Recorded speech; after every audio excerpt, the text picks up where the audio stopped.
What's going on, guys? We're back here with the Open Opinion Podcast, and I am Vell. I'm Daemon, and we got a special guest here today, Mr. Ames. What's going on, guys? It's a pleasure to be here. I've got a question for you I think you'll like. Okay, let's do it. Why are there so many fake entrepreneurs on social media?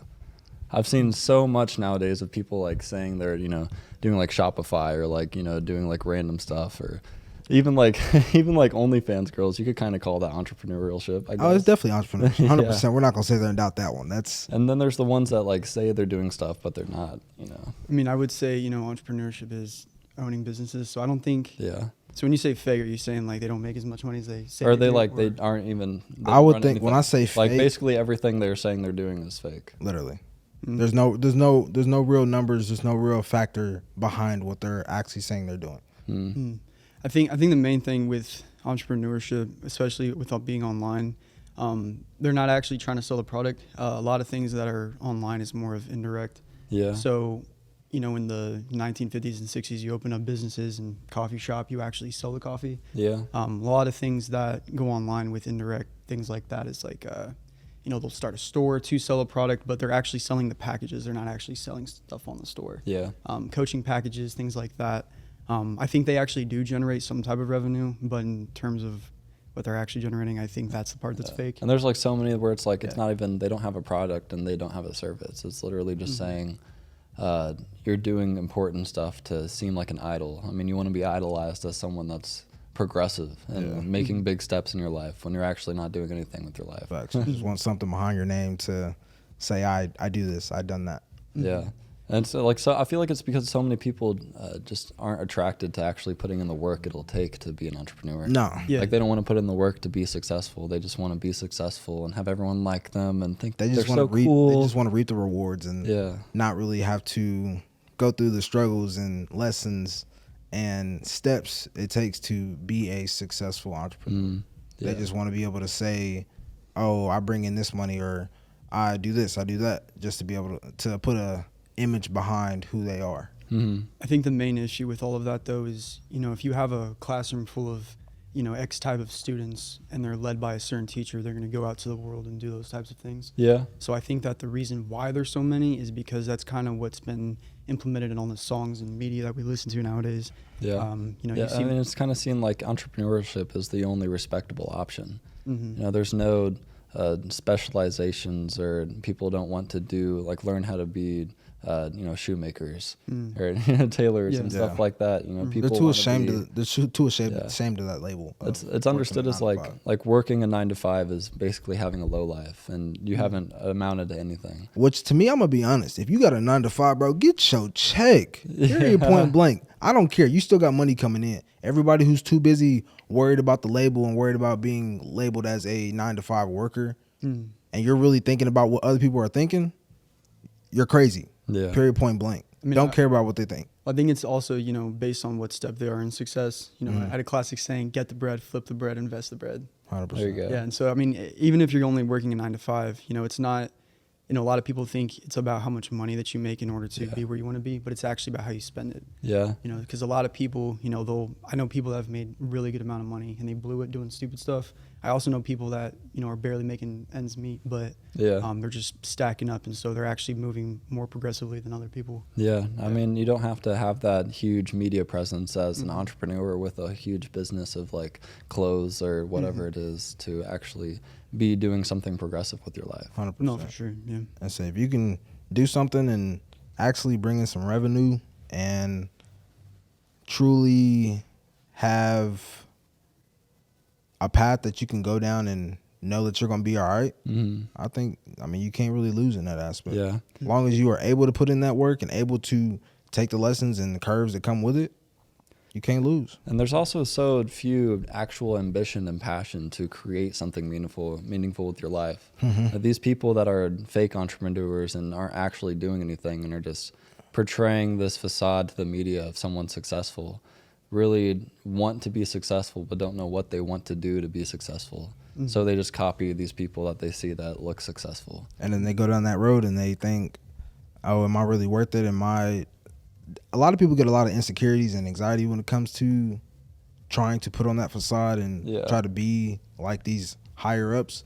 that they kind of lose themselves. They get in a path of, okay, who am I? What do I truly want to do? And they question themselves for so long, they end up at a dead end for some time. Like, just confused, wasting time on appearing to be successful instead of building success. Yeah. Actual true success that'll last, I also think it comes down to being directionless. Yeah. From a young age, a lot of people, they might have some things going on in their family. So when you're from, X city and X state, the people that come out of there, you're deal with certain circumstances and not as fortunate as other people. Yeah, 100%. Yeah. I came from a lot of bad areas like that. Circumstances weren't exactly ideal, but a lot of the times people will take, people that have already blown up and seeing what they're doing as far as tats, flashing guns, doing that, which is fine. That might be a form of success in their eyes. But that's why they mimic that thing. Yeah. That's why they do that. Yeah, and I mean, on being like directionless, you don't really have those true idols to show you, the other paths. It's really just poor. Yeah. And then there's the separate idols that aren't your parents that are, the people that seem successful, like the rappers. And the mass of people that want to be rappers nowadays is absolutely unbelievable. Imagine like all the people that wanted to be rappers instead of being in a band back in like the 90s. Boy, I think that number's done. I think that number's done went up from like, I think it's done went from like 20% to more like 85 or like 90. That's facts. Everybody hopping on SoundCloud. The rap wave made these huge idols that really weren't actually presenting anything except for fun, success, happy. I get to do whatever I want whenever I want, and that's what everyone wants. That's like the ideal of success in today's mind. With us being what's that word? Millennials? No. What's that word when you only go towards things that pleasure you? You know what I'm talking about, Scott? Talking about comfort. Fuck, dude, there's a word. Huh? Could you use comfort for a better lack of words? Yeah. Okay. With the society being so pleasure driven, we aren't attracted to success that, is just like having a big home with a big family and being financially sustainable, being financially stable to the point where I can put my kids through college. They want the life filled with pleasure at, an instant, to where you can have any girl you want, you can have any house you want, you can have multiple houses, you can go anywhere in the world you want. This absolute mass of success built off of these fake idols that aren't actually, they don't have actual businesses. They're just cool. But I don't see how people are so comfortable and so okay with the temporary pleasure. Like, how can you be okay with going out for a night, having a couple drinks? It's the ease. Chilling with a bunch of females, your guys, whatever it is, and be okay for the next 4 or 5 days. Like the feeling of gratification you get after working on a project, exhausting yourself on it, and then finally finishing it is unknown to those that get gratification at a moment's notice whenever they want. And I totally agree. So they don't think like, why would I put myself through that stress to be happy? I can be happy right now. I can just be on TikTok every day and not thinking about how sad I actually am. See, and my thing is, I feel happy and I feel blessed to be able to go through the lessons and curves that I hit, because I take those lessons for not only those situations, I can impact and put that into the rest of my life. Yeah, like influence. Exactly. And that's what I was saying, with, a lot of people when they had, streets, and that's kind of all they had to rely on as far as being successful.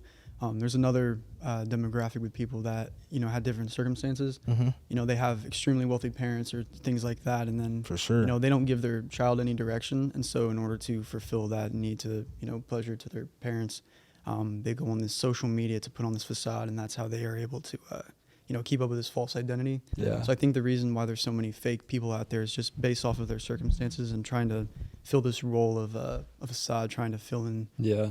Just make themselves seem more relevant, more important. And, it's a very scary thing nowadays to be irrelevant, because a lot of success, or what's known to be success, is based off of your relevancy and, how much your name means to your friend groups and the people around you, and I think your audience. I think the reason that is kind of back to what Sam just said. It's just like, some people were raised in households where everything wasn't the normal family. Yeah. Like, you didn't go through the food on the table every night. You didn't go through the able to have somebody to talk to when something's wrong. You just have to You had to learn to cope and deal with certain things. So I think that's why some people go on social media and they look to fill that void of, oh, I didn't get that type of love. I didn't get these type of comments. I didn't get these type of compliments, whatever it is. And that's kind of where I feel like fake entrepreneurship has kind of led into. That emotional instability has absolutely skyrocketed with the growth of social media to where, I mean, even the people that did grow up with the love around them and their parents loving them and showing them everything they want to see and they need to see to grow up to be happy people, they still thrive off of strangers' validation. Damn, like you're looking good today. I feel like that is. I think it's because it's such a strange thing. It's such a strange thing to, like, imagine going out into a group of people and everyone loves you. It's the same thing on social media. You post a pic and you get 500 likes. Yeah. Like, oh my gosh, they like me. I mean, but be honest, bro. Oh my gosh, I'm relevant. Would you, if you went out and you had a bunch of people that you didn't know just come and show you love, like, I mean, how would you feel? I would feel like the most important person in the world. People want to feel a fake importance. Yeah. This facade of importance is really why they drive the entrepreneurship, because it's not enough anymore to just be having fun. You have to have a logo on your name, and you have to have a brand behind your name and a business and, you know, websites 100%. And an actual thing that makes you official and professional. A catalog, something to professionalism is most important nowadays. 100%. So what's the definition of success? Yeah. You said the definition of success? I'd say happiness. I'd say it's more complex than that. Happiness, that's my answer. I'd say completion of your life's goals. So if you complete your life's goals, you're successful. So I'll branch it off into two things. So there's the physical standard and then the emotional standard. So the emotional standard of success you're saying is happiness. Yeah. Pure happiness, genuine happiness. I can achieve success without being happy. My thing is when it comes to goals, I feel like that's people putting a handicap on themselves. I feel like that's people putting a stop of their potential. Oh yeah, that makes sense.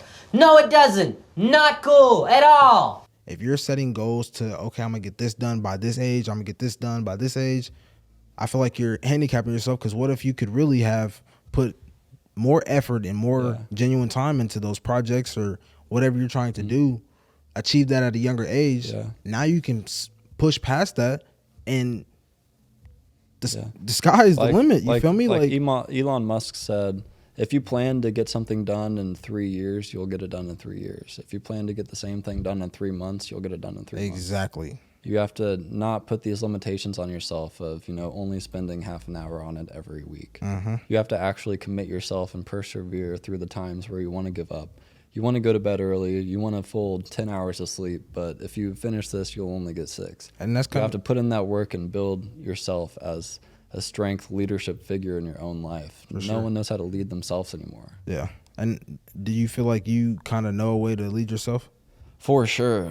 I was raised as like I'm kind of on my own. I've had to lead myself throughout to survive, you know. Sure, there was a period of time in my childhood where I didn't really have food on the table very much, and I was working at Kroger, and I snagged some food in there, dude. No cap. I turned it like my number one secret skill is definitely thievery, for sure, dude. Dang. If I want something, because I had to build that up to survive. Open criminal. I was working out 3 days a week. Yeah, I did it. That was me. I ain't gonna lie, I worked at McDonald's when I was 15. Hey, don't even ask me about Target. Walmart, dog, different story. What? Hey, no way. It doesn't matter with these big companies, man. They'll make it back. Someone somewhere looked at the deficit that I caused, and they're like, oh, what? It is what it is. He was hungry. I did it at McDonald's, bro. They would throw all that food away at the end of the night. Dude, I would cook extra and take that shit back home in bags. Everybody eating. I was going on one of my breaks, and I would go in, before I went to break, I would go and grab some toaster strudels. I'd put them in the toaster, and those like the you made them frozen? No. I was about to say that's out of pocket. Like I literally go to grab it, and then like I turn around, and one of the other workers is like, "Are you gonna pay for that?" I was like, yeah. Like, okay, we've been missing a lot of these. I'm like, dang, that's crazy. Caught the cover in action. I walk. You should go find him. You should go find out where that guy's at. I'm gonna save this shit for later. I'm gonna buy it later. That's nuts. Well, I mean, you know, when you're left at a place where you're in a desperate situation for some type of resource that you need to survive. You know, I don't think it's completely thoughtful to say that's 100% a bad thing. No, and it may be a bad thing for one party, but it's not bad that in the circumstance of like you shouldn't have done it. And I feel if like you were gonna do this or die, yeah, I'd rather you do it. That's exactly what I was about to say. Like I feel like if it came down to it and you was like really starving, I don't think they really gonna care about you taking a bag of popcorn, shrimp to go eat. You feel me? Like let me go in the break room, heat this up real quick. We gonna eat. They might have given it to me if I asked, but like I wanted to be sneaky. I felt cool. That ties into what's the word I'm looking for? Jack damn it! I just wait. You call what's the word? What's the word? Link? Oh, hedonism. That's what I was thinking. What? Oh, he said he had a sneaky link with Target. That's what he was saying. Yeah, sneaky link. I'd be going down. Tricks ain't for kids anymore, bro. They ain't for kids. I hit that bullseye. Reese's Puffs.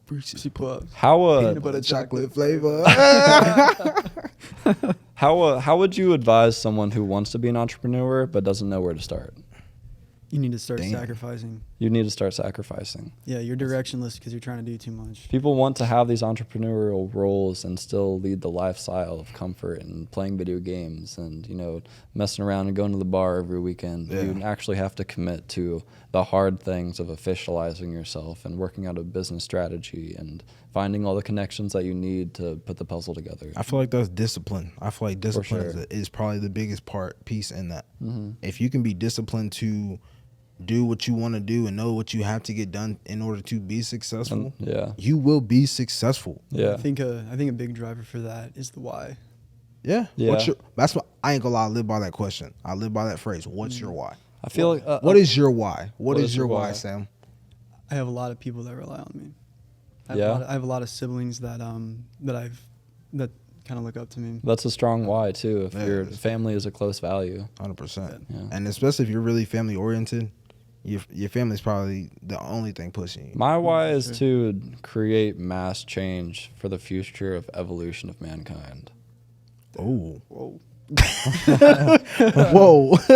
Come on now, put it on a t-shirt. So I mean, like, a lot of people, I don't have really anyone relying on me actually, so I couldn't move across the country at a moment's notice because I'm on a lease with someone. That's about it. I would say my why is my parents. My dad had a stroke, I would say about 1.5 years ago. Yeah. My mom's got a rare autoimmune disease, and it's like I want my parents to be able to be comfortable. It's we've been through too much. We've been through too many struggles. We've been through too many houses, too many whatevers. Yeah. And I think it's about time my parents are truly, genuinely happy and made one too many meals with candles. Hey, I promise you, I'm gonna be honest. I'm going to cut my lights out one night and make me some macaroni and cheese with candles. Yeah. I'm gonna cook it for you. That shit's heat. Not bro. Candles and the mac and cheese. I don't think I told you. I don't think you know that story. What story? Lights was all out in the house. We didn't have no stove on and whatever. My mom lit 8 candles, put it over a grill forming skillet. Yeah. Put a foil pan full of mac and cheese on top of it. Let that shit sit for like 6 hours, bro. That shit was fire. The bottom of it was burnt, but promise that was the best part. That's fried, dude. Damn. That's fried. You remember back in the day where you didn't have plates, you just had paper towels? Boy. Yeah. We still got days like that. Not even gonna count. I ain't about to waste no plate and do dishes. What? And like even if you're in a situation like that, it's really important for being successful to take on the mentality of, okay, even though I'm in the rut, I still have to drive forward. Facts. And that should be definitely one of the things that pushes you in the back and says, get going. Mm-hmm. My thing is, I'm not waking up another day not knowing if my bills are paid. Period. Mm-hmm. Not knowing if my lights are gonna stay on. Not knowing if I'm gonna come home and have an eviction notice on my door. I will not live like that again. Mm-hmm. I've been through too much. I've done too much to get out of that, and I will be damned if I go right back. And I think a big thing too on the why is I genuinely feel like there's someone out there that needs someone to tell them that they can do it. 100%. I think there's a lot of people out there that are isolated and they have natural talent and they just need someone to say like, you can do it too. One thing, I love that you said that, because my thing is I can be pushed and driven by a simple good job. If somebody, it will simply just say, you did a great job. I love what you're doing. Not that I want to be pat on the back or I need to be pat on the back for what I do. Yeah. Because I'm doing it for me. I'm doing it for my family. So I don't need anybody to say, you're doing good, but it feels great and it gives you a push of adrenaline that, dang, you actually are doing good. But you need to develop the mentality to be able to push yourself when no one else is rooting for you. For sure. I think to be a successful entrepreneur, if you truly want to be an entrepreneur, you need to develop the mindset necessary to push forward when you don't want to push forward. Exactly. You need to develop a plan for becoming successful truly and thoughtfully, rather than, I'm gonna promote myself today, and I'm gonna film some TikToks. It's gonna be a real good day. Gonna blow up. We're blowing up today. Actually develop a plan that's based around professional success in business, and commit to it. Devote yourself to it. I will say too, a big thing that really helped out with business is, people say they have passion, but I feel like, and this is just an opinion, but open opinion. Yeah, you're doing a good job on the podcast. But I think passion comes from your surroundings of opportunity. If you're in a certain environment, what's around you is going to limit you to what your opportunity is to do there, and that opportunity is going to create passion for you. Yeah, 100%. And so I think that when you chase progress over passion, at least for the start of everything, you're going to start generating more opportunity because there's more there for you, which creates more passion. And so rather than just chasing passion nonstop, I chased progress to improve myself, get the foundation going, which allowed me to have the opportunity to have all these ideas of the things I could do, which created a passion, and it was just nonstop after that. And sometimes, in dire circumstances, your passion can, fizzle out. You can get to a point where I don't want to do this anymore. And that's the part of committing yourself to it, seeing that progress through every day, because say you're in that rut where your views are going down or your sales are going down and it's not looking good for your company. Rather than thinking in the mindset of, okay, well, now it's time to give up, think in the mindset of, what can I do to progress? I say this all the time, bro. If you can put energy into being negative, you can put that same energy into being positive. Period, right. Point blank. There's no excuse for it. Everybody likes to use the excuse of, oh, this is stopping me, or this is stopping me, or this is going on. Use that as fuel. Yeah. If you can use that as fuel, that shit will burn. Come on now. Have you ever heard of the curtain call theory?